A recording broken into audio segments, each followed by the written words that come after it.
बोलो श्री गुरु जम्बेश्वर भगवान की जय। आप सभी को नमन प्रणाम नमस्कार राम राम। आज कार्तिक वदी अष्टमी है और ठीक 540 वर्ष पूरे हो चुके हैं बिश्नोई पंथ की स्थापना हुए। विक्रमी संवत 1542 में सदगुरुदेव भगवान जाम्बो जी ने समराथल दौरे पर बिश्नोई पंथ की आज ही के दिन स्थापना की थी। तो मैंने इससे पहले एक वीडियो डाली थी, उसमें एक मैंने बात की थी भाई हमें आज के दिन विचार करना है। तो विचार करने से पहले किन बातों पर विचार करना है, उससे पहले मैं आपको बिश्नोई पंथ स्थापना दिवस की बहुत बहुत बधाई देता हूँ, शुभकामना देता हूँ। सदगुरुदेव भगवान जम्बेश्वर सब पर अपनी कृपा दृष्टि बनाए रखे। तो सज्जनों, विचारणीय विषय ये है कि हमें 540 साल हो गए पंथ स्थापित हुए। इन 540 वर्षों में हमने क्या खोया है, क्या पाया है, हमारी क्या पहचान बनी है।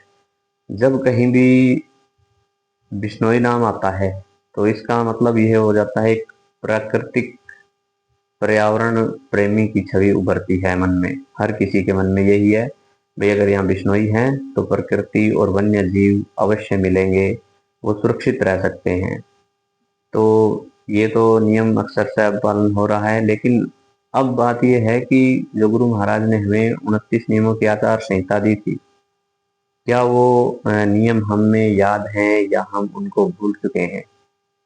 अगर हमें याद हैं तो उनमें से कितने नियमों की पालना हमारे घर परिवार में हो रही है, क्या रसोई की जो पवित्रता है उसका ध्यान रखा जा रहा है। तो ये चीज़ें जो है, ये नियम, ये बातें, इनके बारे में विचार करने की हमें आवश्यकता है। और जैसे मतलब परिवार का जो भविष्य होते हैं बच्चे, उनके संस्कार किस प्रकार के हैं, क्या बच्चों को ढोक लगाना आता है सही ढंग से, यज्ञ में आहुति देना आता है या पाहल ग्रहण करना आता है। अब कई बार देखते हैं कि मंदिरों में जाते हैं तो बड़े भी इस तरह बोलते हैं, ढोक मार रावा। ये धोख मारना शब्द का प्रयोग जो है वो ना करें। धोख लगाई जाती है या धोख दी जाती है, इसका मतलब ये है भी नतमस्तक होकर के प्रणाम करना। तो ये बच्चों को अवश्य सिखाएं भी किस प्रकार मंदिर में धोख लगानी है, यज्ञ में आहुति देनी है, पाहल किस प्रकार ग्रहण करना है। अब जो आजकल टाइम है वो जो समय चल रहा है वो कॉन्वेंट स्कूल एजुकेशन हो रही है, इंग्लिश मीडियम स्कूलों में लगभग सभी के बच्चे जा रहे हैं। तो वहाँ पर जो अध्यापक लोग होते हैं वो उनको यही सिखाते हैं भाई जैसे हमारी सनातन परंपरा है उसमें तो नमस्कार होता है, राम राम होता है, प्रणाम होता है, या हमारी जो बिश्नोइयों की विवादित शैली है नमन प्रणाम होता है। तो वो चीज़ें थोड़ी सिखाते हैं, वो तो सिखाते हैं good morning, good afternoon, good evening, good night, ये चीज़ें सिखाते हैं।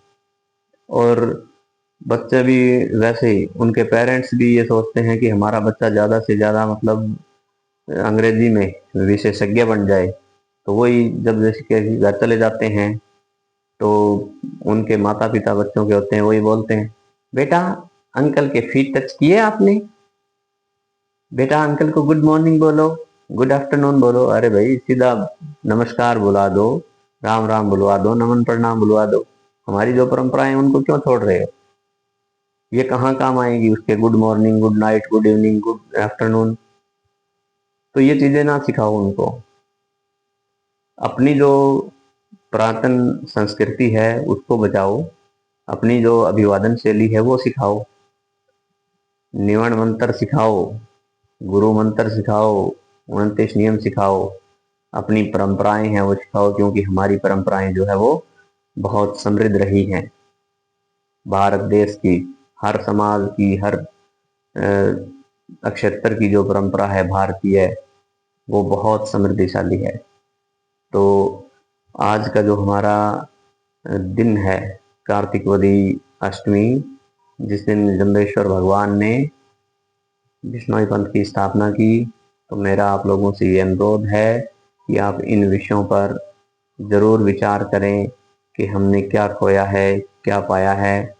अगर हमसे भूल हो गई है तो आज ही संकल्प लें कि हम उन भूलों को दूर करके गुरु महाराज की बताई हुई आचार संहिता के अनुसार अपना जीवन यापन करेंगे। बोलो श्री गुरु जम्बेश्वर भगवान की जय।